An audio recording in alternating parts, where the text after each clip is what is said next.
Music therapy works on non-musical goals using music. We work on cognitive skills, communication, motor skills, sensory, social, emotional, all those different things, and we use music to accomplish our goals. I specifically work with the neurodivergent population, but there's music therapists that work in prisons and hospitals and school, in retirement communities, with dementia patients, all those different things. Welcome to Minutes with Mango, Life in Motion. I'm your host, Johnny Mango.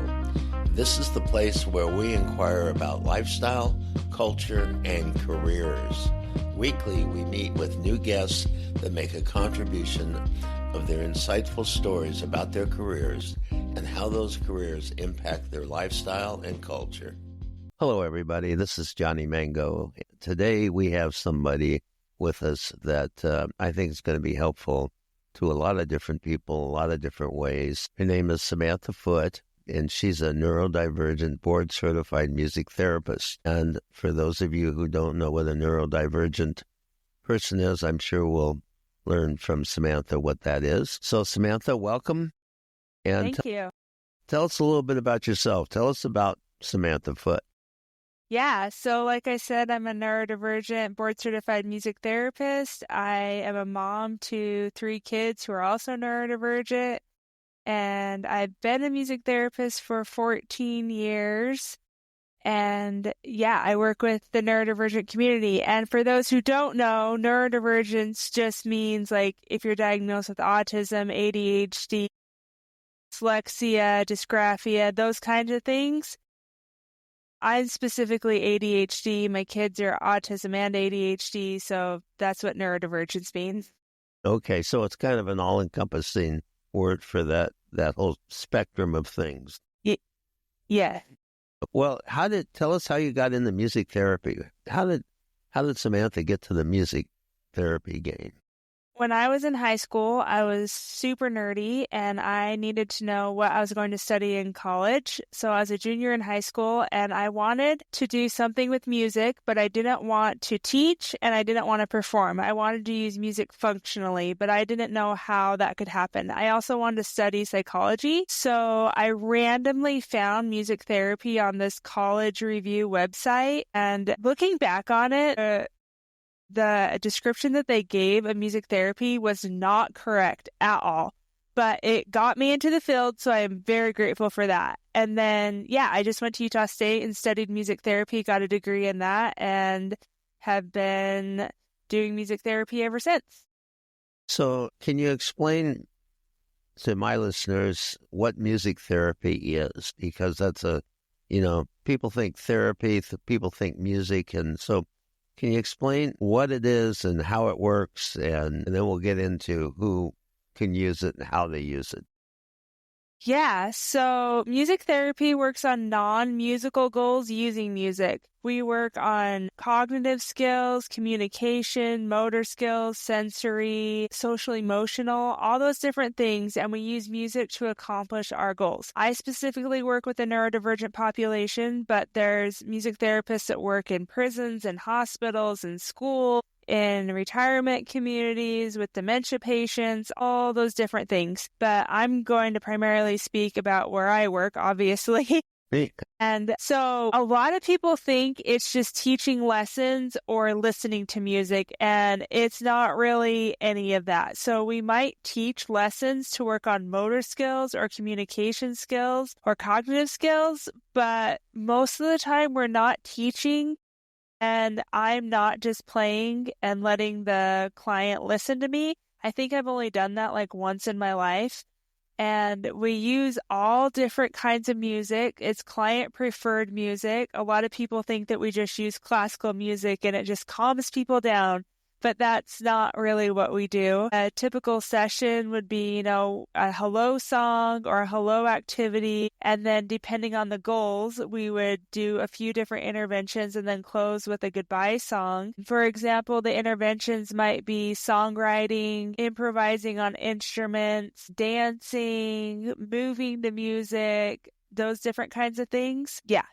So do you you don't perform music. Is this recorded music that's delivered to whoever you're working with, or are you performing it, or how does that work? I do both. So, depending on the client's preference, I might use recorded music or I might sing the song live. I always have a guitar or piano with me and I accompany myself on the guitar or piano, or I might sing it without that if that's appropriate, but it's kind of a mixture of everything. Okay. So each of your, we'll call them clients for any better word right now, each of your clients receives this, and it sounds like that it's kind of specialized, that each client, you apply certain music that you think will fit or that they think will fit, or how's that determined? Yeah, it's just based on the assessment. We do a thorough assessment, and based on that, I decide with the parents. That's why I say we. I decide with the parents, with the kid that I'm working with. I also work with adults, what they would like to do, what music they would like to use. A lot of it, honestly, is made up music or just different music that they like, but I don't really use the same music for most of my clients. It's all different. It's all different. So it's really specialized then by Yes. the client. Yep. That's pretty interesting. So you just don't walk in with a CD player and turn it on and walk away. No, definitely not. Okay. And so what are the results? What is the impact of music therapy? How does that impact a client, a person? Yeah, so music accesses more of the brain than any other stimulus, and because of that, music is able to make neural pathways in the brain and make new pathways in the brain. So if one part of the brain is injured or not working, then we can access a different part of the brain and make a new connection so that it can work again. A really famous example of that was Gabby Gifford, who was an Arizona congresswoman who got a traumatic brain injury and she was unable to speak. And she had music therapy, occupational therapy, speech therapy, all the therapies. Right. And she credits music therapy for helping her with her recovery because the music therapists work with the other therapists and they were able to speed up her recovery in that she was able to speak again. She sang first and then she was able to speak and then, she is what she is today, which she's great today. And Yeah. so with the clients that I work with, it depends on their goals, but I can just give you a couple different examples. One client that I was working with, he was learning how to speak. He was nonverbal at the age of 3. And we did music therapy with him, and then he was able to sing the words of a song. Then he was able to say the words without the music, and then he was able to speak the words just spontaneously. And so that's kind of like what music therapy can do. It's obviously not guaranteed that that's what's going to happen, but that's what happened with him. And then with another client, she has really high anxiety.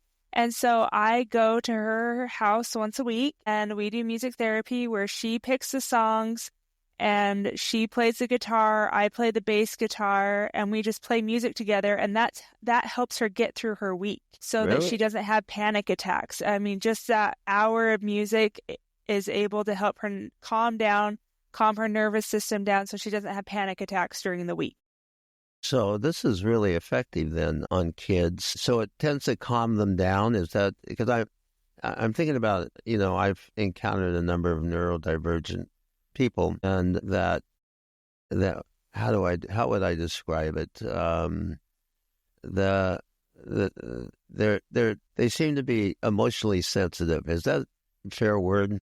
Yeah, I would say one of the things when you're diagnosed with a neurodivergent diagnosis is that one of the things that they look for is sensitivity to sensory input. And so you might be hyposensitive, you might be hypersensitive, and just really aware of your surroundings and become overwhelmed very easily. And I think that music is a great way to help calm that anxiety that you get from overstimulation. There's a number of things that you can do for coping skills when you're overstimulated with music so that you can get back to baseline. So how the music, I heard you talk about reprogramming neuro pathways. Is that what happens in a lot of these cases, or does anybody really know? Has there been any scientific work? Where I'm sure there's been something, but how do we know how this works?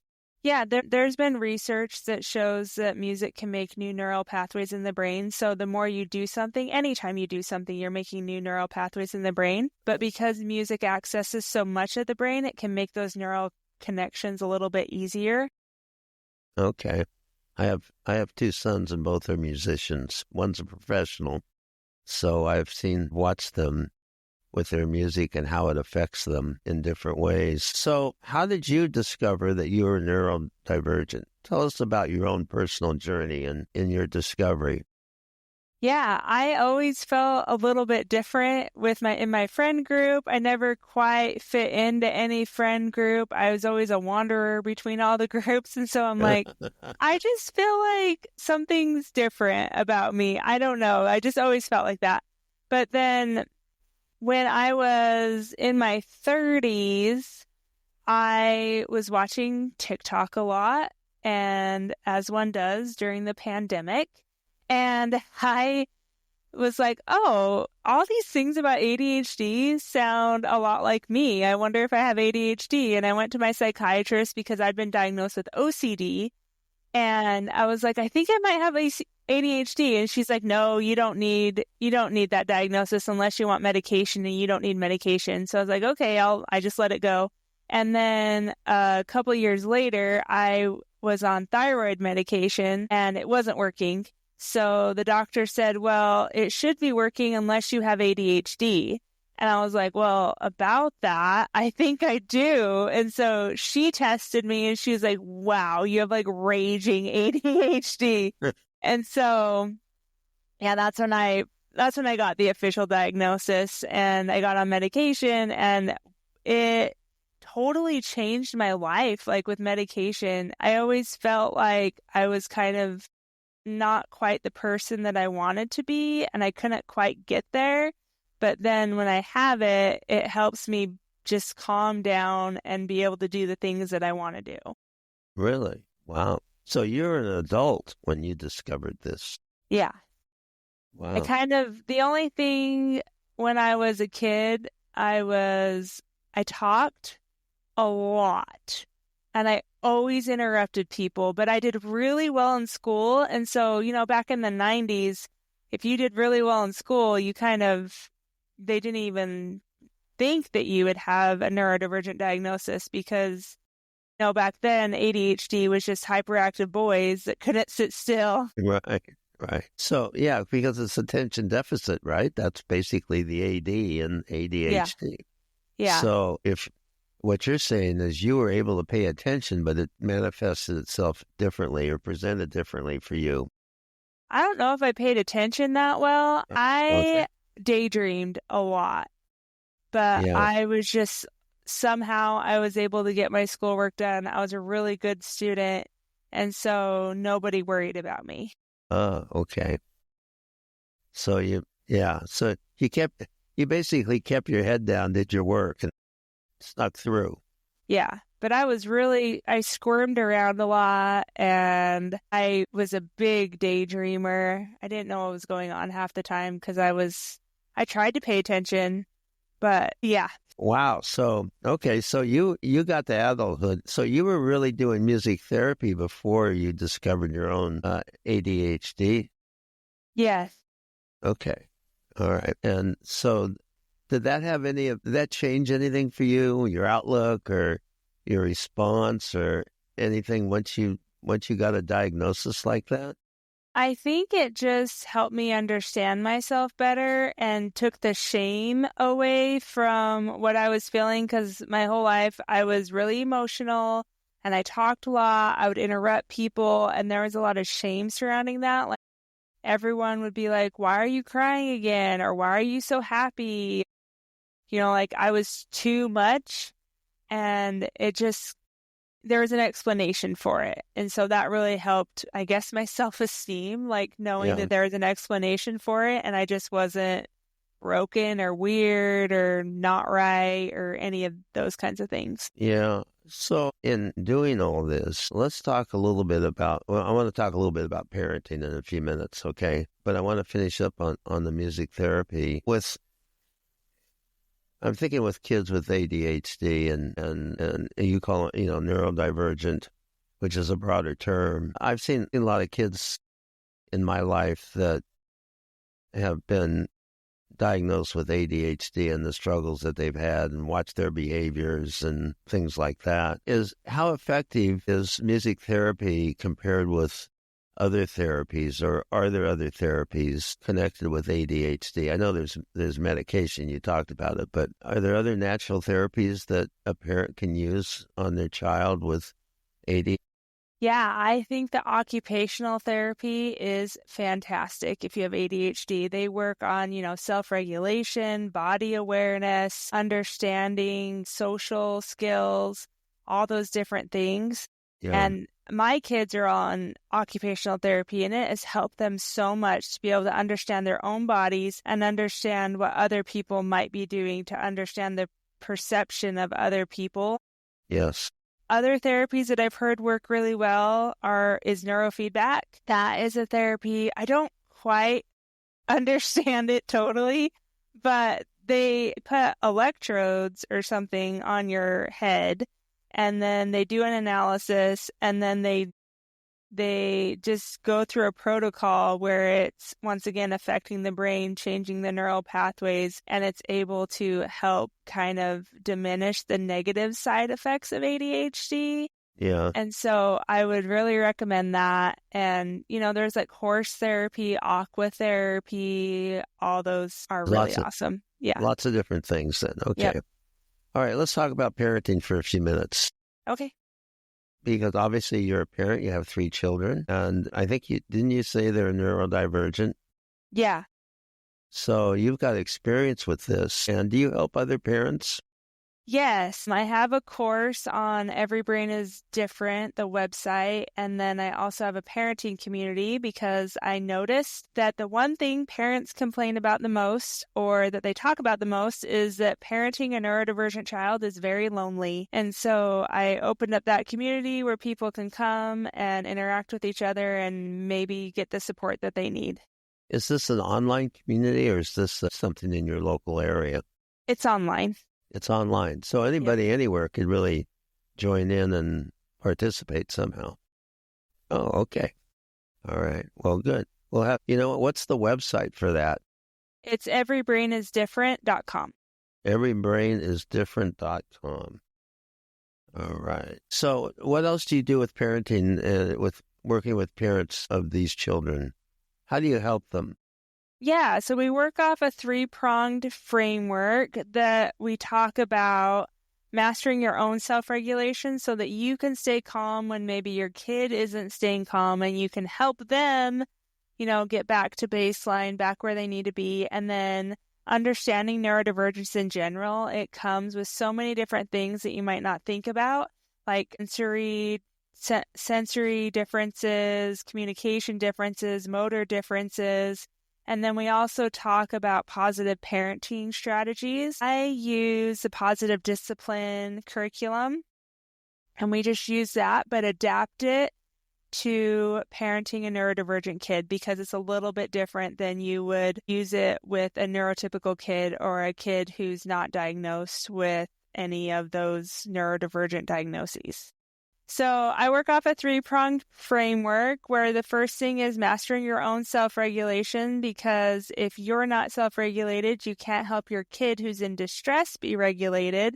And we want both of you to be calm. And then the second thing is understanding neurodivergence. So understanding, in neurodivergence, there's communication differences, sensory differences, motor differences, and we just really talk about that and how to understand it. And then the last one is positive discipline strategies or positive parenting strategies. I use the positive discipline curriculum, but I adapt it neurodivergent brains. And so it's a little bit different than their curriculum that they use with neurotypical kids. And neurotypical just means that you're not diagnosed with autism, ADHD, any of those things.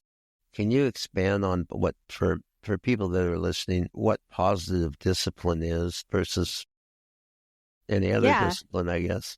So positive discipline is just a positive way of parenting rather than relying on punishment or timeout or things like that. It's teaching your kid how to problem solve using connection before correction and really focusing on problem solving rather than punishment. And so the way it works is you're focusing on the positive things, and so your kid will learn faster and have better behavior in the long term than if you have to punish them, because research has shown that punishing kids does not lead to long-term success. You have to keep punishing them to get the result that you want.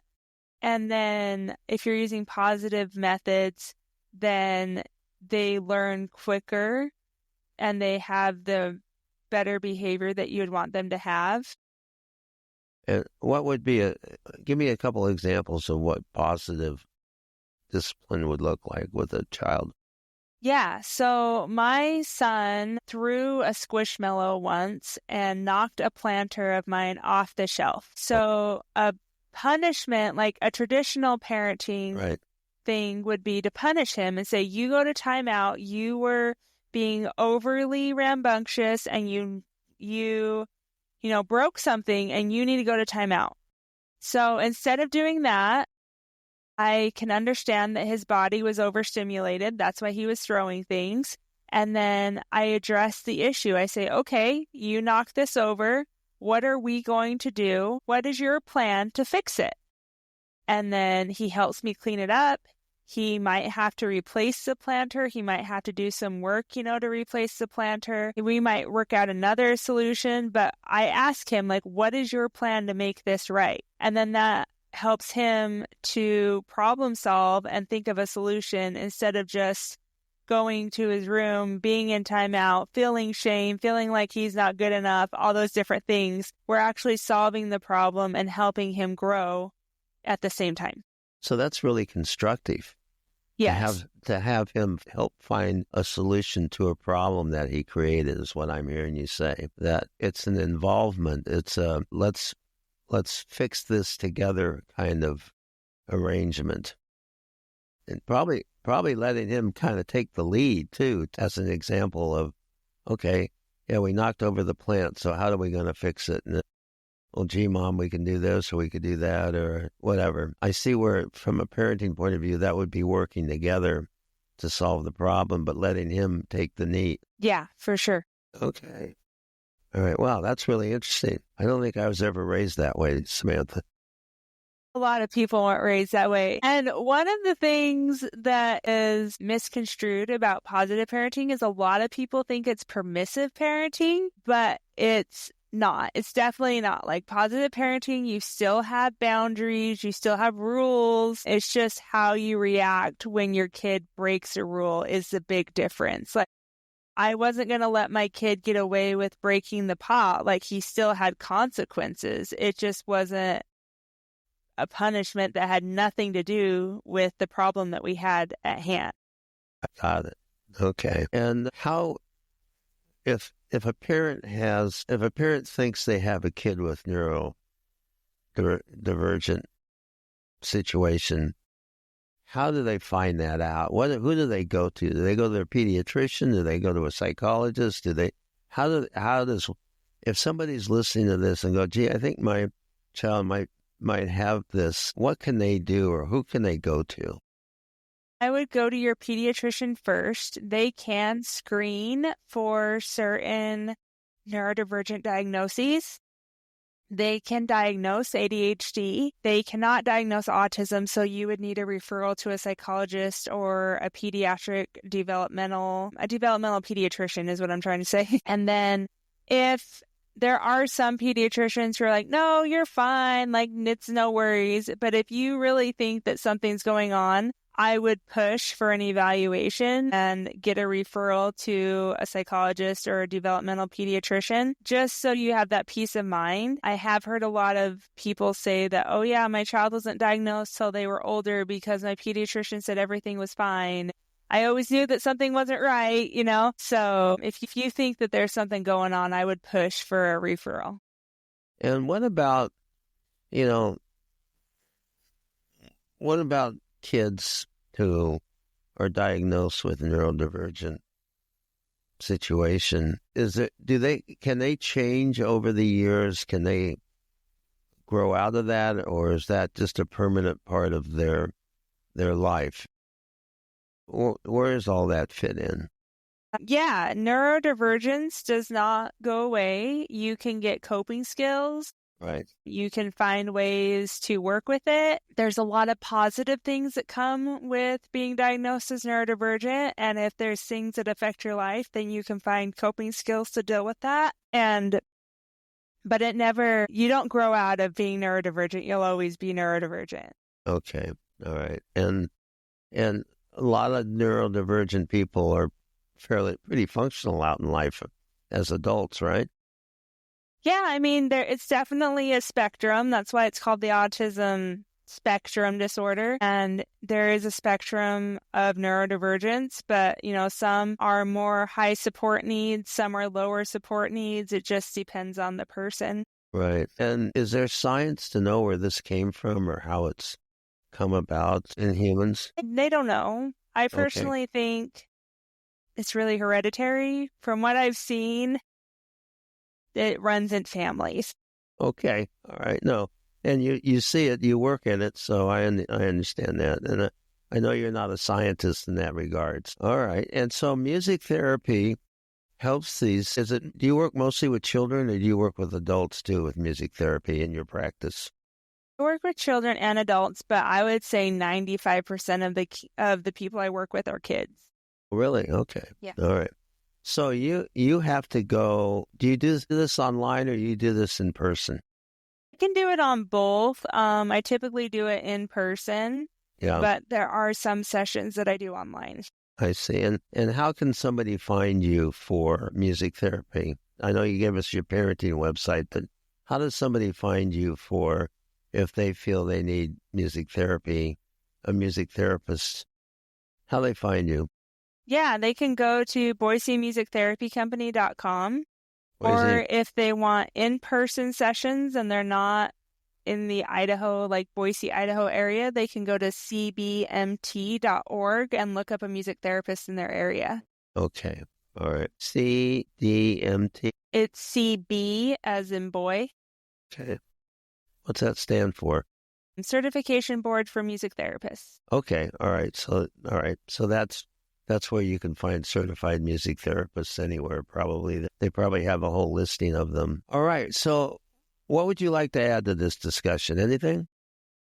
Yeah, I would just say if you have a neurodivergent child, it's not a bad thing. They're not, broken. I just hear that a lot. I need to fix my child. They're not broken. They're just different, and that's okay. I like my website and my podcast. Every brain is different, and that should be celebrated. Is that the name of your podcast? Yeah. Every brain is different. Okay. All right. Good. So we got you covered all different angles here. Yep. And that's great. All right. Well, Samantha, I really appreciate you taking some time today to chat with us about this. I think this is a much bigger issue for a lot of people that have difficulty finding the answers, and especially for their children. And so I really want to thank you for joining us today, and very interesting about music therapy, that it can reprogram pathways and get results for folks. Samantha, I want to thank you for joining us today. This has been very insightful, and maybe we'd like to have you back at some point. Yeah, that would be awesome. All right. Well, thanks again for joining us, and have a great day. Yeah, thank you. You too. All right. Bye-bye. Bye. You have been listening to Minutes with Mango, Life in Motion. Subscribe to hear a new and unique guest each week as they comment on their life's journey and share experiences with lifestyle, culture, and career. You can always find us at minuteswithmango.com.